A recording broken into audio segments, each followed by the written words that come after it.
Momento para oírnos y para escucharnos. En un tiempo donde no nos vemos y tampoco nos escuchamos. Estamos lejos, aunque estamos en grupo. No pregunten cuando se va a una reunión que todos están atentos a los celulares.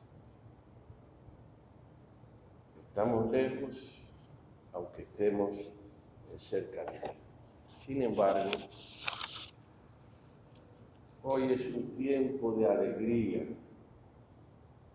Dentro de esa tristeza y de tantas amarguras, en una sociedad que ha hecho de la tragedia algo ordinario y de lo anormal algo normal. La Academia de Ciencias de la República Dominicana cumplió en este año 50 años. En otros países, 50 años no es nada. Sin embargo, no tan solo 40, pero 50 es un logro. ¿Cuál es el lema de la academia? La verdad científica y la libertad de pensamiento. Es un día especial.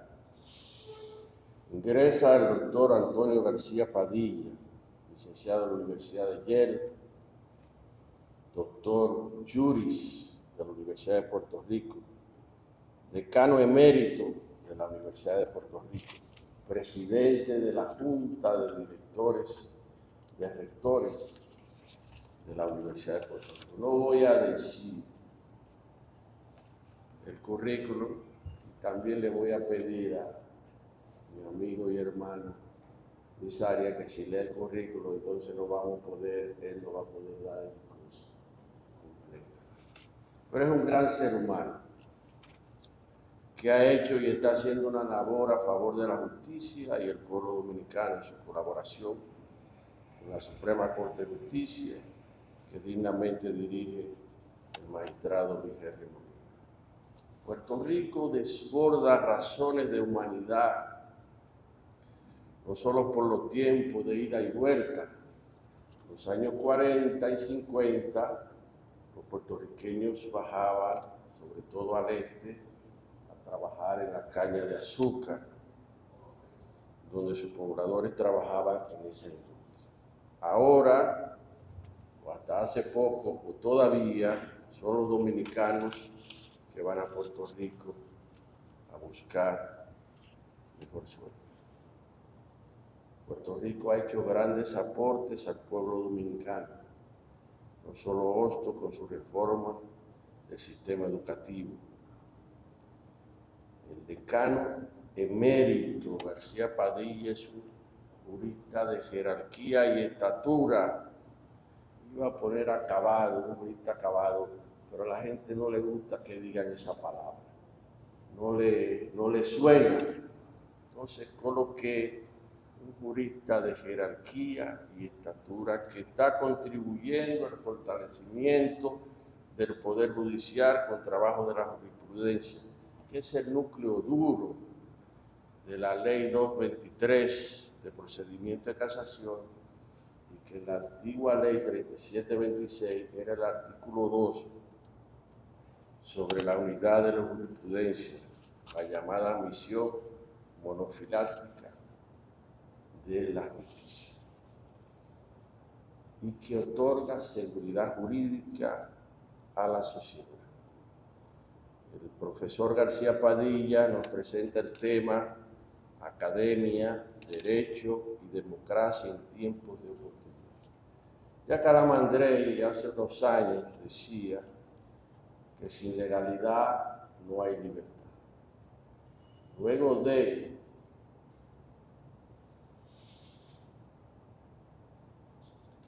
saludos a Antonio Peralta, que llegó temprano, pero se le recibe.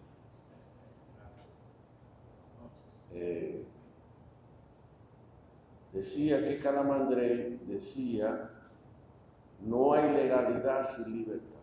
Luego de los actos terroristas del 11 de septiembre, se cuestionaba el asunto de la seguridad. La escuela italiana, sobre todo Mauro Barbieri, dice, no hay seguridad sin libertad, y yo agrego, y respeto a los derechos humanos.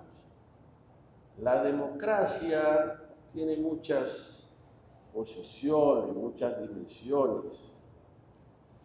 Marx decía que la democracia burguesa era una democracia que obstruía sus propias instituciones. La izquierda de los 70 se hablaba del centralismo democrático. Rayoli, en una posición que yo comparto, dice, la democracia verdadera tiene que haber una democracia política, una democracia social y una democracia económica.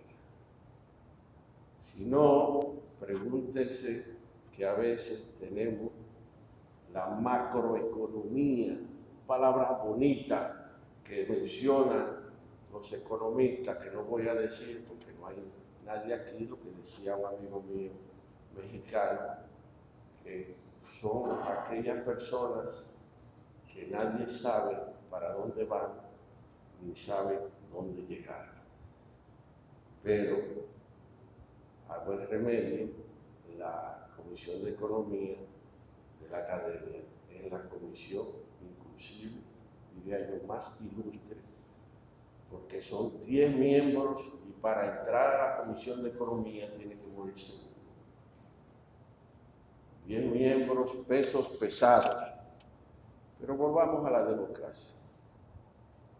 Turén sostenía, Alain Turén, que solo puede haber democracia cuando el ciudadano y los derechos de ciudadanía toman conciencia del ejercicio de las instituciones democráticas, independientemente de que las estructuras estén compuestas, si no hay una relación con la sociedad. Obvio que habla de la democracia integral, que es una unión entre la socialdemocracia y el socialismo con la democracia representativa. No quiero entrar en ese estudio más de las palabras que he dicho, porque le tocará al profesor hablar de ese tema. Sí quiero decir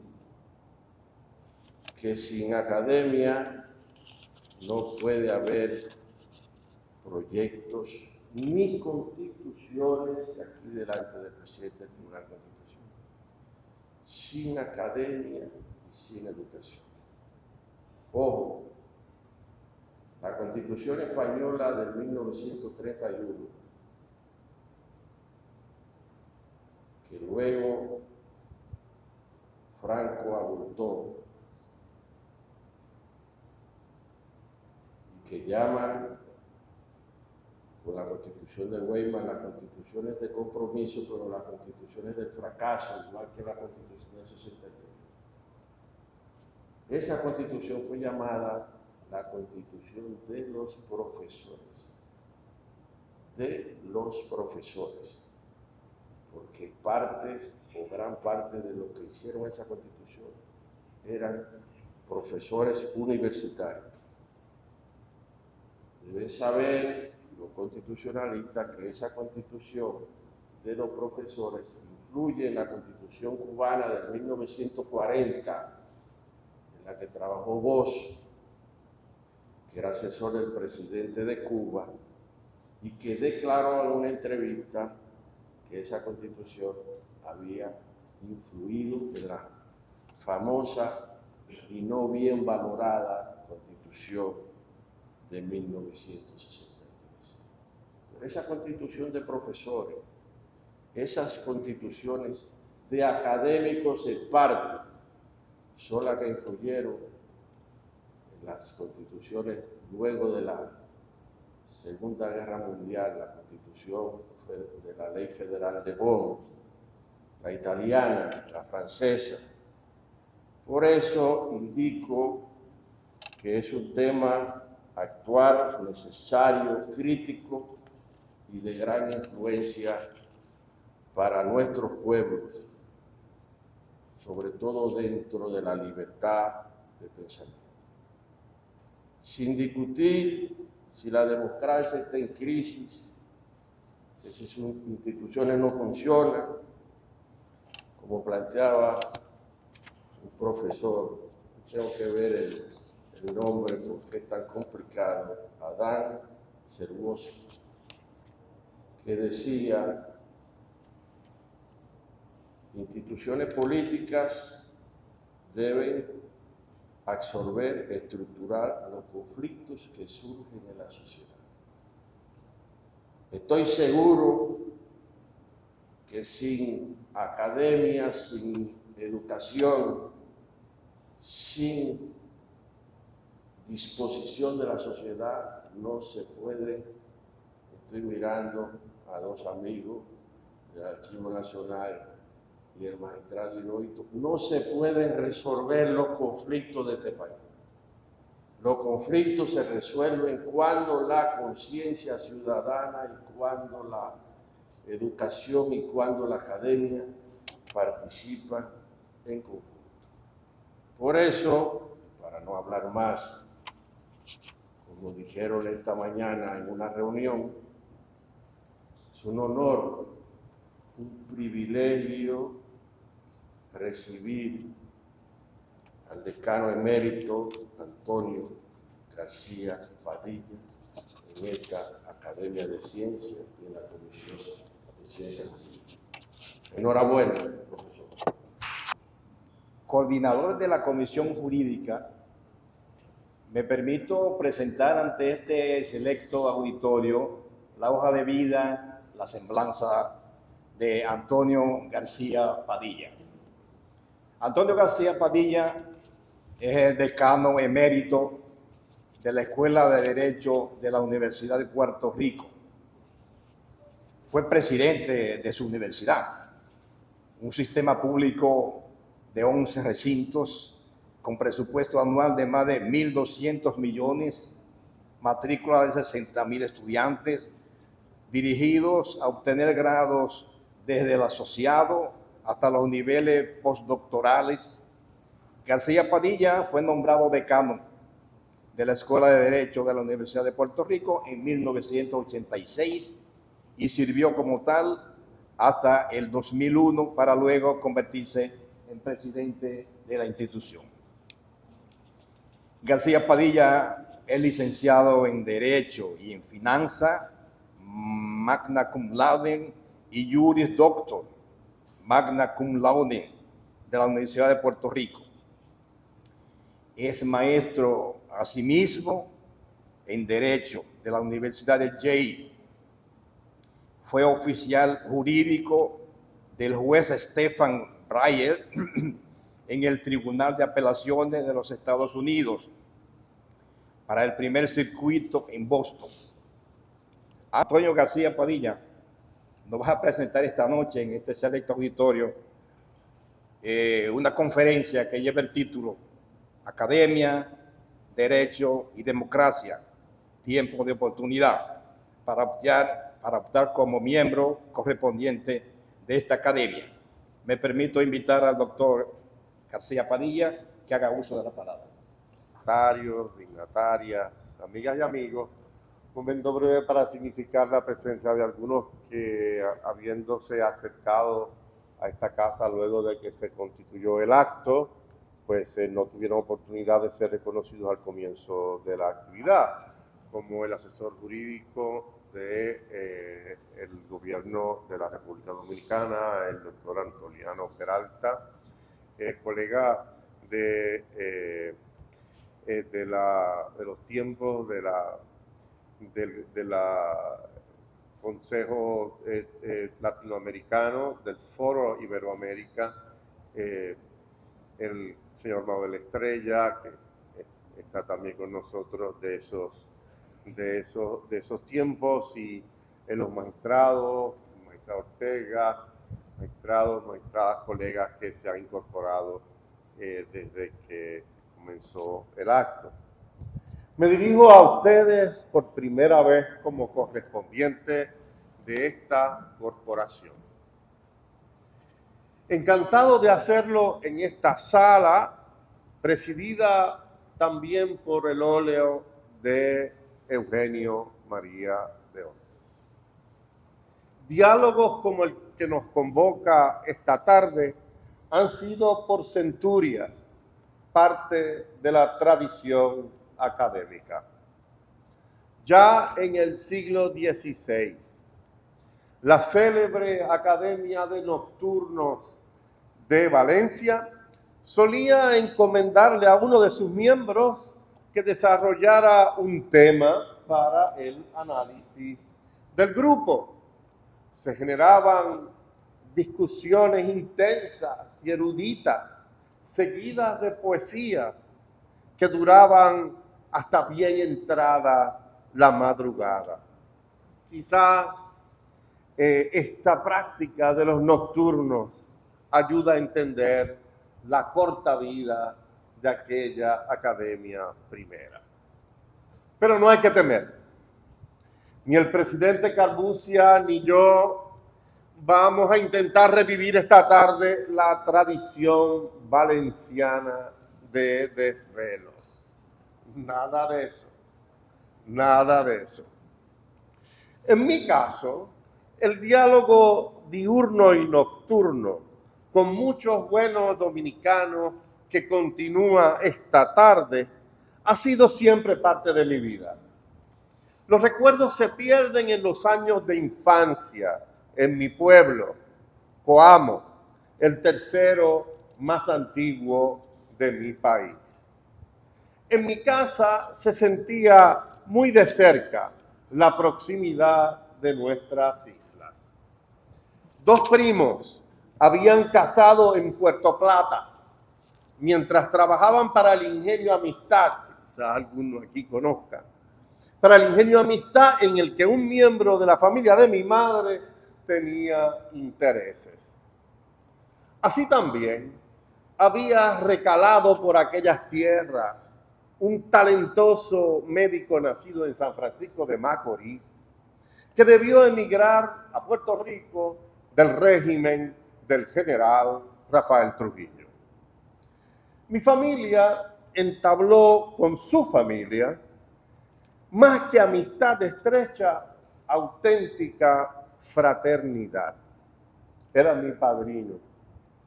Crecí por esas razones.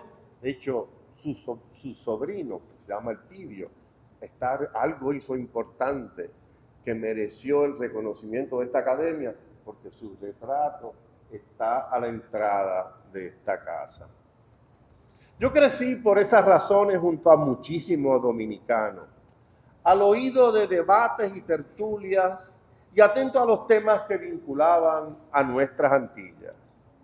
En esos tiempos, mi arrojo de adolescente, debo confesar, llegó al punto de sugerirle al médico amigo que debía sustituirse el marcial himno nacional de Prudhomme Reyes por el romántico Quisqueya de nuestro Rafael Hernández. Imagínense ustedes la reacción. Desde entonces, con menos herejías, confío yo, la suerte me ha permitido mantener sin grandes rupturas la conversación sobre temas de interés para dominicanos y puertorriqueños. Han sido muchos los contertulios, diurnos y nocturnos, que me han privilegiado con esta distendida plática.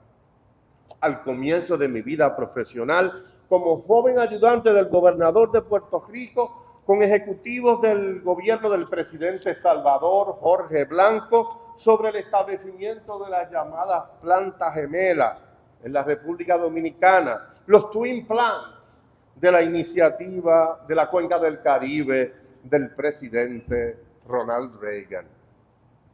Como decano de Derecho, con don Frank Moya Pons, numerario de esta corporación, y otros colegas suyos sobre la aventura de adquirir para la Universidad de Puerto Rico el importante archivo del bufete Peinado y Peinado de aquí cerca, la calle Las Mercedes de esta capital, que llegó al punto de requerir la intervención para que pudiésemos sacar los documentos del presidente Joaquín Balaguer, con el magistrado presidente don Jorge Subero Isa, que se mantiene igual de joven que yo lo conocí, no sé cómo, también numerario de esta casa, en tantas iniciativas conjuntas entre los poderes judiciales dominicanos y puertorriqueños que se impulsaban entonces durante su presidencia.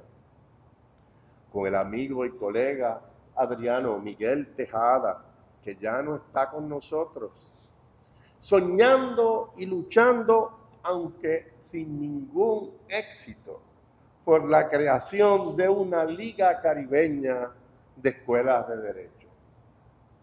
Con don Luis Henry Molina, entonces director de la Escuela de la Judicatura, en el diseño de programas de formación para jueces dominicanos, especialmente el programa de maestría que llevó a nuestras aulas en Puerto Rico a jóvenes dominicanos de primera línea, entre ellos los magistrados Esther Angelán e Hirohito Reyes, que están con nosotros.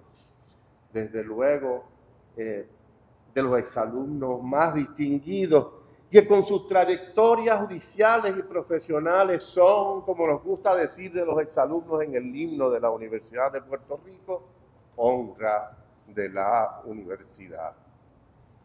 Con la Orquesta Sinfónica Dominicana, en torno al concierto, que fueron varios, pero en particular con el coro de la Universidad de Puerto Rico, que seguramente recuerda el magistrado Subero, para dar inicio en el Teatro Nacional a la celebración del centenario de la Universidad de Puerto Rico, con un aplauso a la Universidad de Santo Domingo, primada de América, con don Roberto Casar, otro numerario de esta academia, y su equipo del Archivo Nacional, para que el epistolario de Guaroa Velázquez, hijo de Federico Velázquez, regresara del exilio en Puerto Rico y se ubicara donde corresponde, en el Archivo Nacional, aquí en Santo Domingo.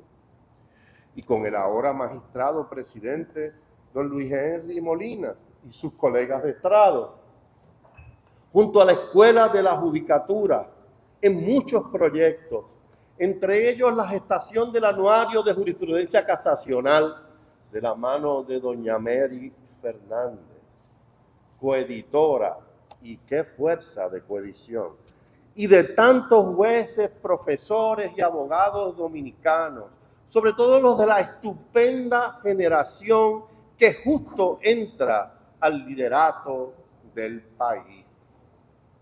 Sin dejar de mencionar los muchos buenos dominicanos con los que he interactuado en Puerto Rico, buenos amigos, colaboradores y contertulios, entre ellos los decanos de dos principales facultades, Ingeniería y Salud Pública, durante mi presidencia en la Universidad de Puerto Rico.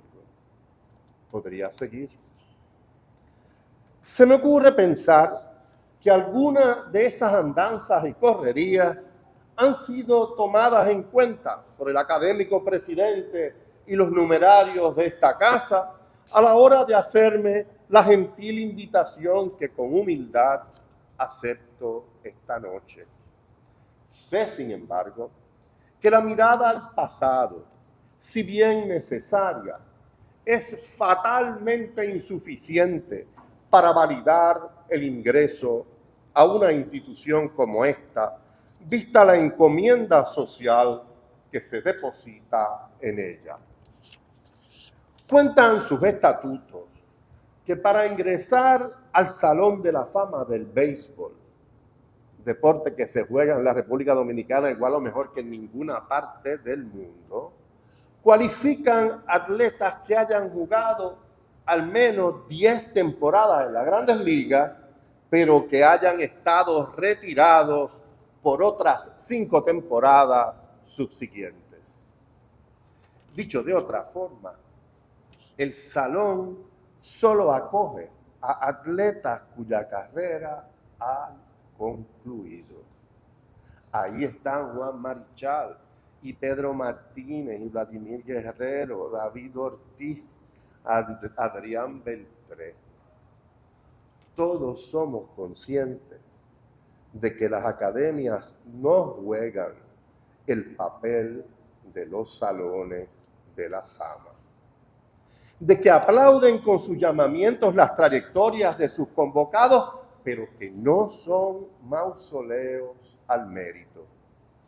La convocatoria a las academias no es una especie de extrema unción profesional, sino auténtica antesala a proyectos de futuro que propendan al mejoramiento de nuestras comunidades. ¿Cuáles son esos inventarios que tal vez aguardan por la acción de nuestras corporaciones?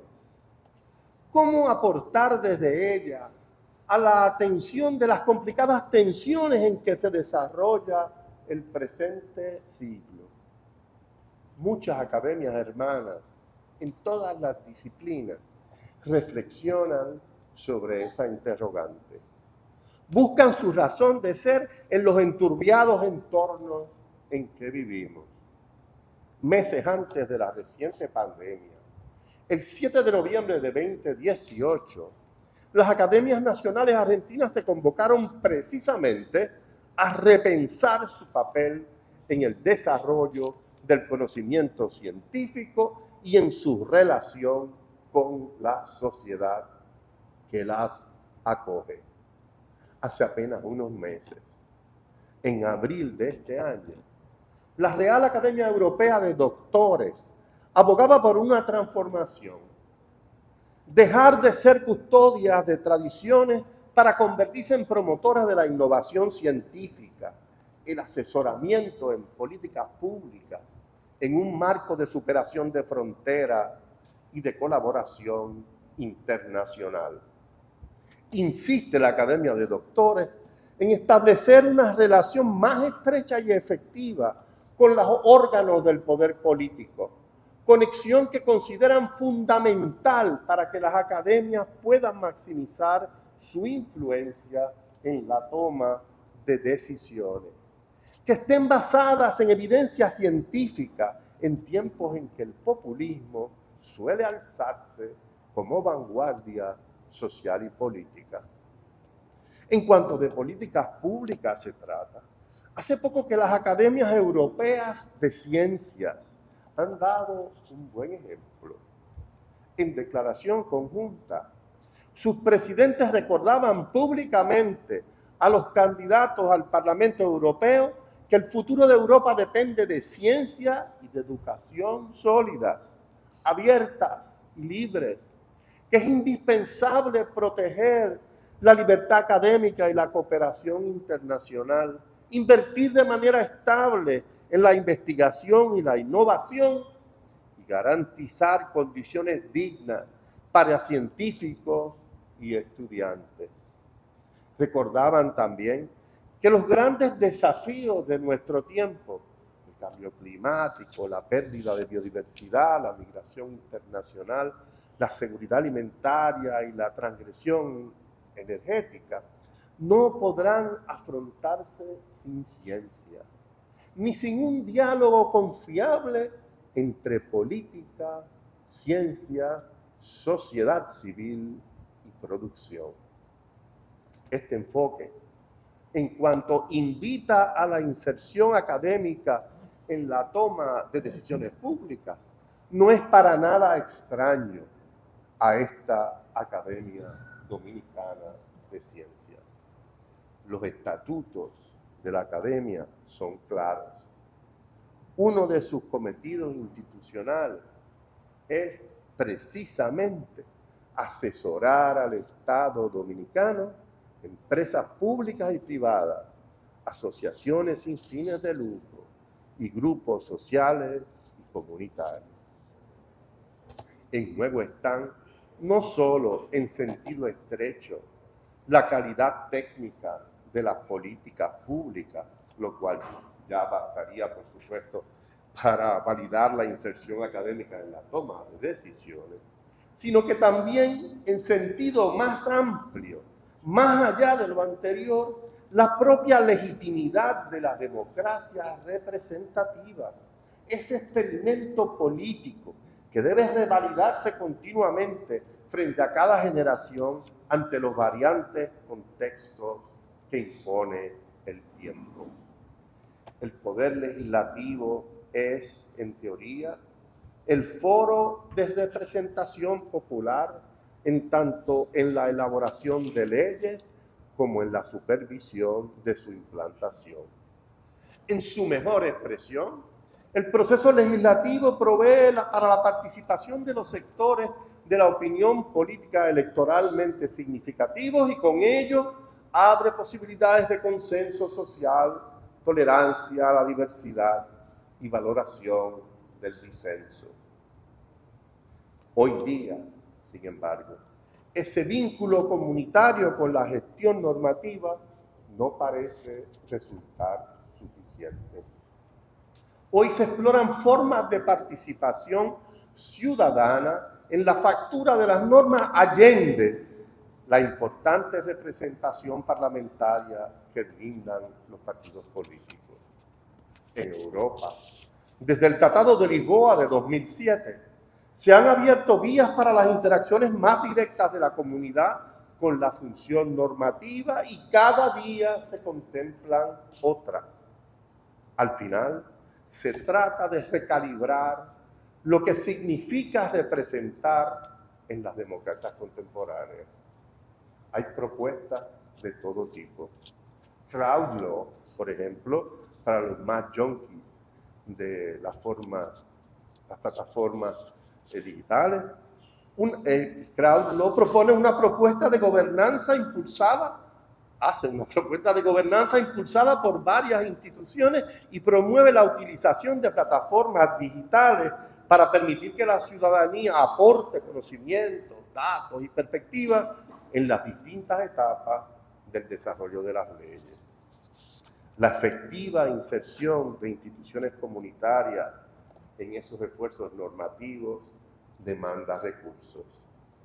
Sin recursos, todo esto produce poco más que espejismo, arena o a lo más arena húmeda.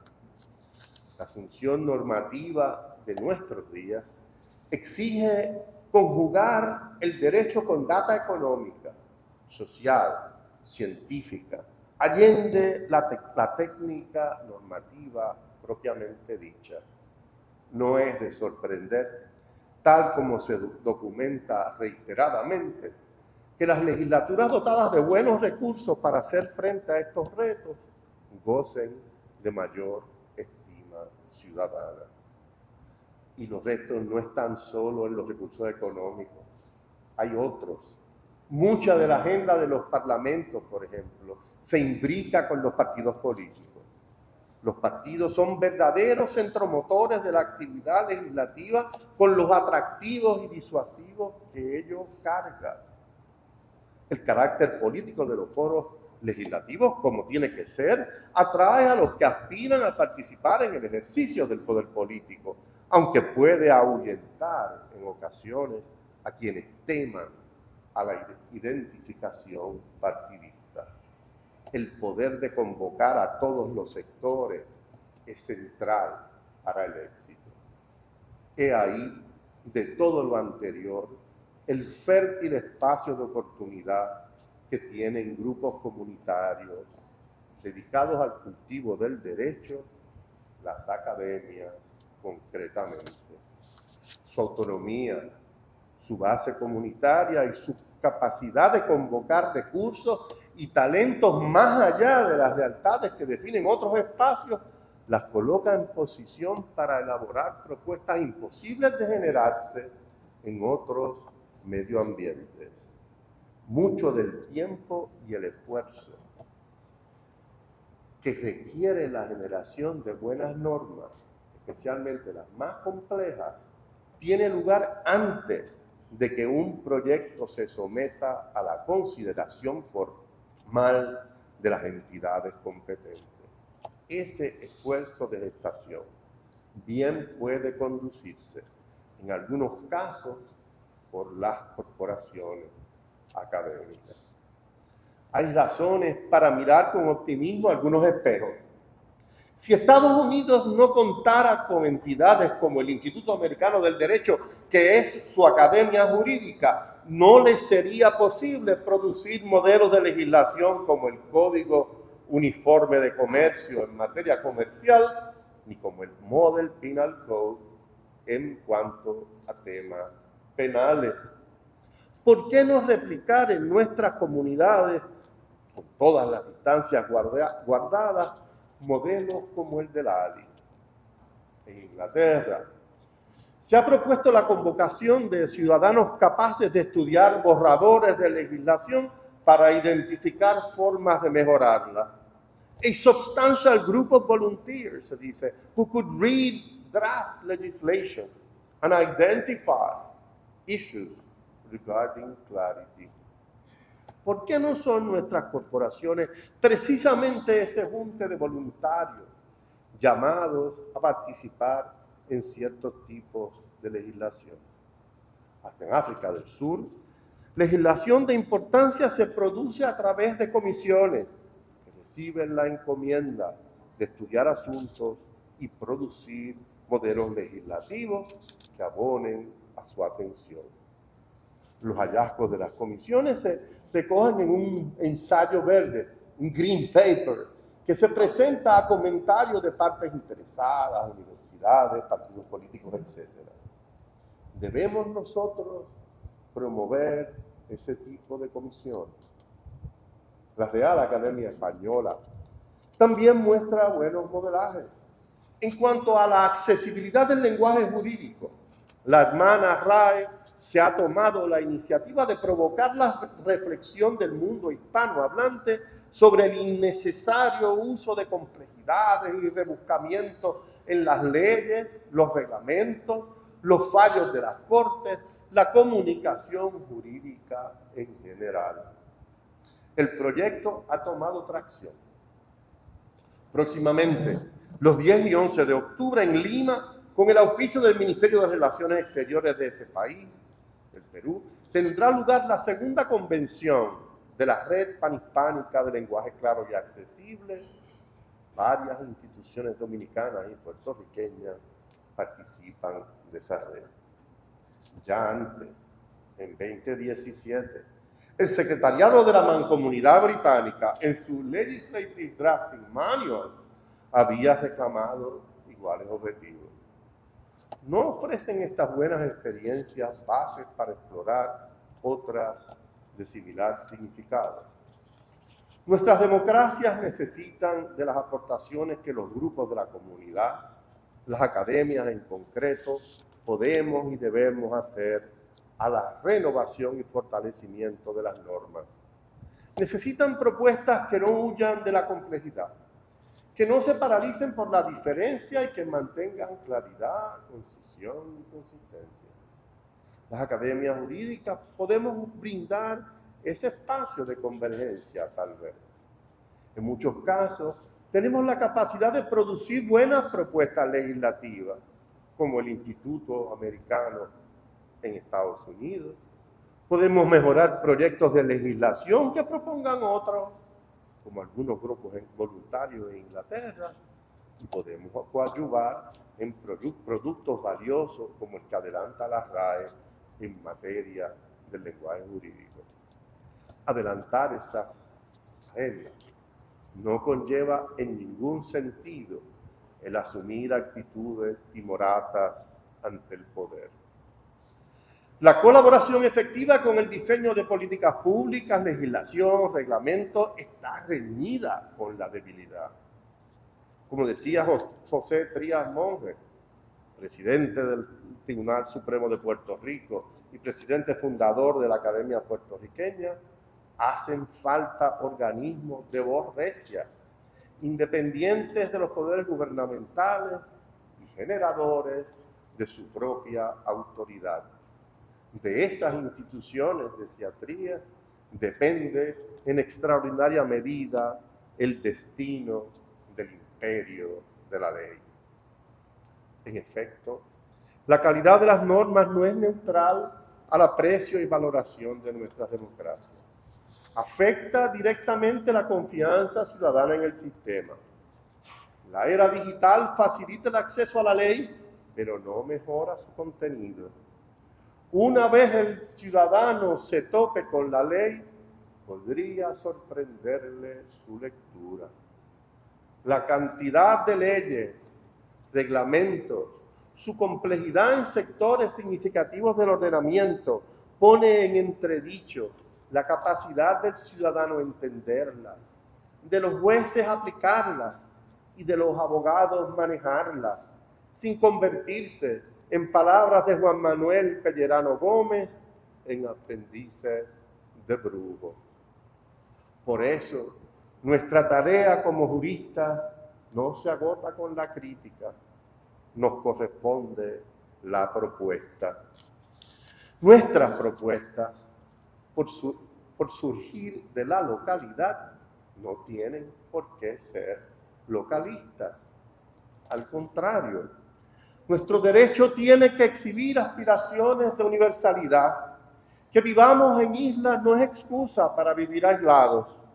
Somos responsables de que nuestro derecho evolucione en diálogo fuerte con los desarrollos en las sociedades que comparten nuestros valores y aspiraciones. En medida significativa, esa función oxigenante corresponde también, en parte, a nuestras corporaciones.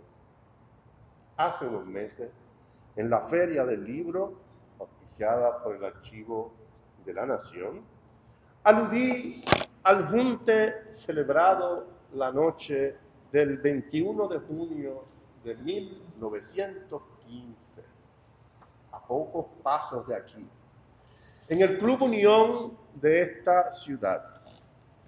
Allí, a propuesta de José de Diego, uno de los grandes líderes de la historia puertorriqueña, de la historia antillana, se acordó crear la Unión Antillana, una academia integrada por notables de las tres Antillas, los juristas, el propio de Diego entre ellos, se destacaron en esa iniciativa.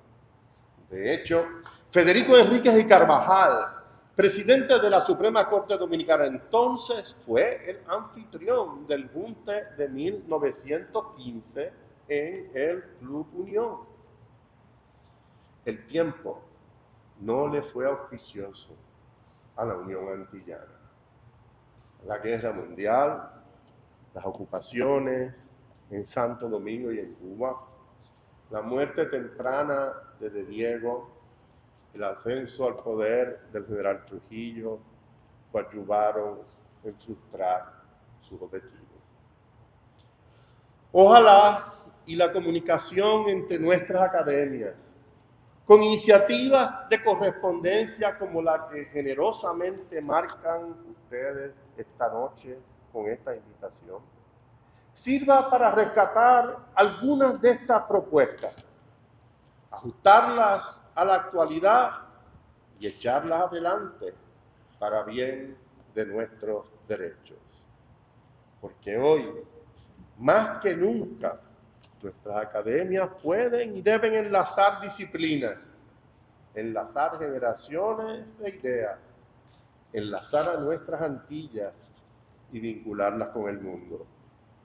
A ese esfuerzo, desde Puerto Rico, espero corresponder a partir de esta noche. Muchas gracias, señor presidente. Muchas gracias, numerarios, por la generosidad de esta invitación y muchas gracias a todos por la generosidad de su compañía en una tarde lluviosa como ha sido esta.